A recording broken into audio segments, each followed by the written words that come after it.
డబ్బులు పంపిస్తే ఒక 4 సంవత్సరాల క్రితం వరకు చంద్రబాబు నాయుడు కానీ తెలుగుదేశంలో ఉన్నటువంటి చాలామంది డబ్బున్నోళ్ళు కానీ మాట్లాడుతూ వస్తున్నారు. జగన్మోహన్ రెడ్డి పేద మధ్యతరగతి వర్గాలకి పప్పు బెల్లాలు పంచినట్టుగా డబ్బులు పంచిపెడుతున్నాడు. ఇదా ప్రభుత్వం అంటే?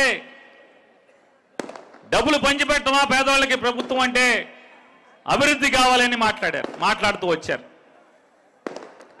ఓట్లు వచ్చేప్పటికీ ఇదే చంద్రబాబు నాయుడు, ఇదే దత్తపుత్రుడు కలిసి ఏం మాట్లాడుతున్నారు?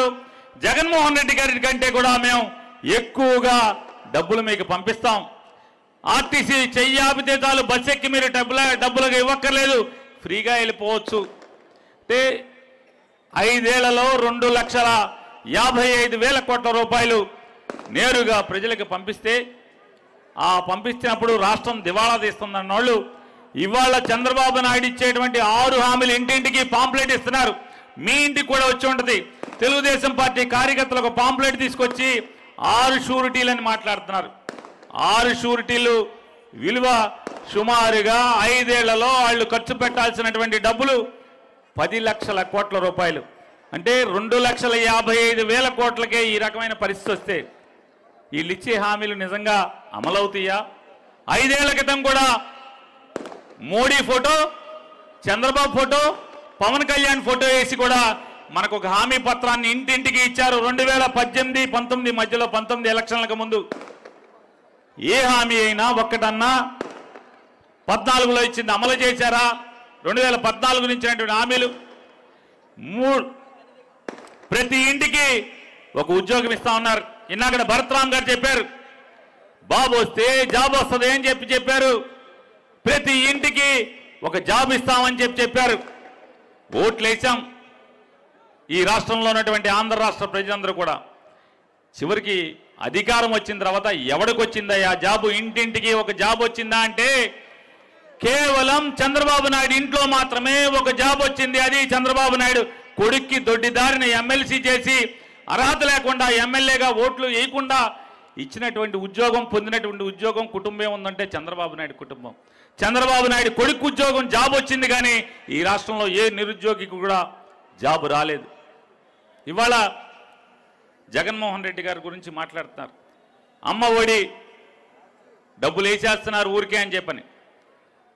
అమ్మ ఒడి అంటే జగన్మోహన్ రెడ్డి గారు వేసేటువంటి ప్రతి పథకంలో కూడా ఒక ఆశయం ఉంటుంది, ఒక సంకల్పం ఉంటుంది. దాని వెనకాల పాదయాత్రలో నడుస్తూ ఉంటే జగన్మోహన్ రెడ్డి గారితో పాటు చేతిలో చేయి కలిపి నడుస్తూ, అన్నా నా తండ్రి తాగుబోతన్నా, నా తండ్రి బాధ్యత లేనోడన్నా, అందుకని చెప్పి నా తమ్ముళ్ళు చెల్లెళ్ళు బడికెళ్లకుండా పనికెళ్తున్నారన్నా, అన్నా నా భర్త అంకికి రాడన్నా, నా కుటుంబం ఇబ్బందులు పాలైపోతుందన్నా, ఇల్లు గడవడానికి ఇబ్బంది పడి నేను పనికెళ్తూ గతి లేక మనసు చంపుకొని బాధలు తట్టుకోలేక బడికెళ్లాల్సినటువంటి పిల్లల్ని నాతో పాటు పనికి తీసుకెళ్తున్నానన్నా, నువ్వు రా అన్నా, నువ్వు వస్తావు, ఈ బాధలు గట్టెక్కించన్నా అని చెప్పిన మీదటే ఆ బాధలన్నీ కూడా చెవురారా విని మనసుకెక్కించుకున్నటువంటి జగన్మోహన్ రెడ్డి గుండెలతో ఆలోచించి అమ్మఒడి పథకం, బడిలో ఉండాల్సిన పిల్లలు పనిలో ఉండకూడదు, పని మాన్పించాలంటే ఆ ఆర్థిక బాధలను అధిగమించడానికి తల్లికి అమ్మఒడి అనేటువంటి 15,000 రూపాయలు సంవత్సరం ఇవ్వాలనేటువంటి ఒక గొప్ప లక్ష్యం, సంకల్పమే ఇవాళ అమ్మఒడి పథకం.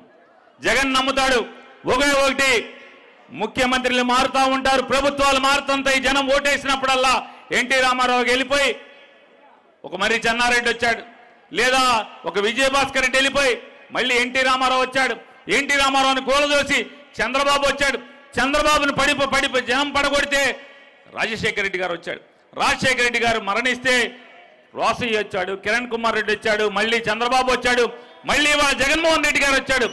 ఎంతమంది ముఖ్యమంత్రులు మారుతున్నా ఈ రాష్ట్రంలోని పేదవాడి కుటుంబం పేదరికల్లో ఉంటుంది తప్పితే దానిలో మార్పు అనేది ఎప్పటికీ రాదు. కేవలం పేదవాడి ఇంట్లో పిల్లల ఉన్నత చదువుల ద్వారా మాత్రమే ఆ ఇంట్లో పేదరికం పోతుందని నమ్మినవాడు జగన్మోహన్ రెడ్డి.